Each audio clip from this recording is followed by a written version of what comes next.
Pernah melihat kode program dan merasa semuanya terlihat rumit? Padahal hampir semua program C++ berawal dari struktur sederhana yang sama. Di video ini kita akan membedah program C++ pertama kita, baris demi baris, sampai benar-benar paham apa yang terjadi. Hai, aku Stevi, dosen dan praktisi IT.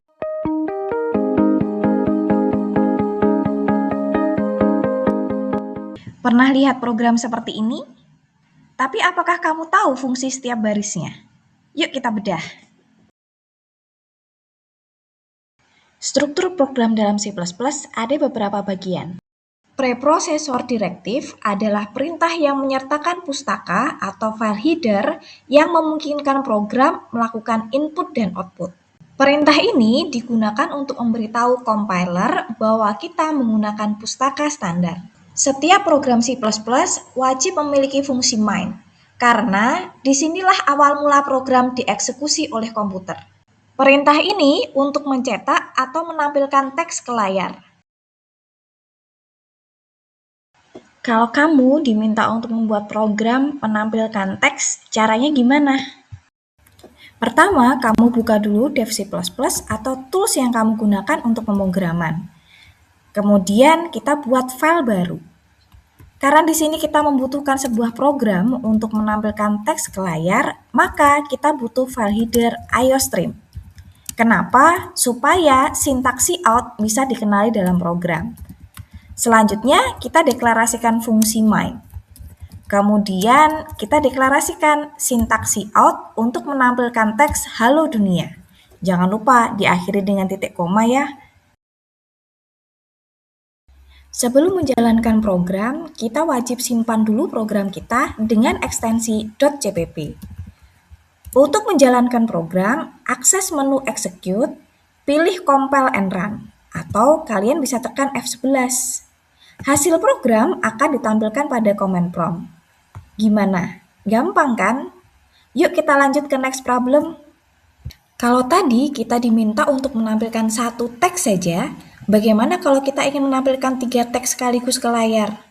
Tidak hanya halo dunia, tapi ada teks aku semangat belajar C++ dan aku yakin pasti bisa. Yuk kita tambahkan programnya. Kita buka kembali program 1, kemudian kita tambahkan sintak stdendl atau nline agar teks selanjutnya ditampilkan di bawahnya. Kita tambahkan sintak stdcout untuk menampilkan teks aku semangat belajar C++. Jangan lupa tambahkan sintak nline juga. Sintak stdcout lagi untuk menampilkan teks ketiga, yaitu aku yakin pasti bisa. Kita simpan dulu programnya, kemudian tekan F11 untuk menjalankan program. Di command prompt akan muncul 3 teks, yaitu halo dunia, aku semangat belajar C++, dan aku yakin pasti bisa. Tapi kalau kamu amati, kita banyak sekali menuliskan sintak std. Ada cara praktis agar sintak std tidak perlu dituliskan berkali-kali, yaitu kita tambahkan sintak using namespace std di atas deklarasi fungsi main. Jika sintak ini sudah ditambahkan, maka setiap kali kita ingin menampilkan teks ke layar, kita tidak perlu lagi menambahkan sintak std. Kita simpan dan jalankan ulang programnya. Hasilnya tetap sama kan? Namun program kita sedikit lebih ringkas. Program ketiga, kita akan membuat program yang tidak hanya menampilkan teks, namun juga bisa menampilkan bilangan. Contohnya, kita tampilkan aku belajar C++ selama 1 jam, di mana angka 1 merupakan bilangan. Kita buka kembali program C++ yang sebelumnya. Kemudian kita modifikasi agar teks yang ditampilkan adalah aku belajar C++ selama 1 jam, di mana angka 1 merupakan bilangan, bukan teks. Kita simpan dan jalankan kembali programnya. Hasilnya sesuai dengan teks dan bilangan yang kita tentukan. Di bagian command prompt akan muncul hasil aku belajar C++ selama 1 jam. Kamu pasti masih ingat dengan operator aritmatika kan? Ada penjumlahan, pengurangan, perkalian, dan pembagian. Sekarang yuk kita terapkan operator aritmatika ke dalam program. Ada kasus seperti ini. Kemarin saya belajar C++ selama 2 jam. Hari ini saya belajar C++ selama 1 jam. Berapa jam total belajar saya?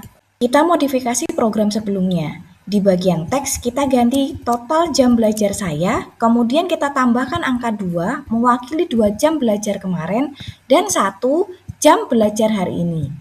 Kita simpan dan jalankan ulang programnya. Hasilnya, total belajar saya adalah 3 jam. Gimana? Ternyata mudah kan belajar sintaks dasar C++? Di video selanjutnya, kita belajar tentang variabel dan tipe data di C++.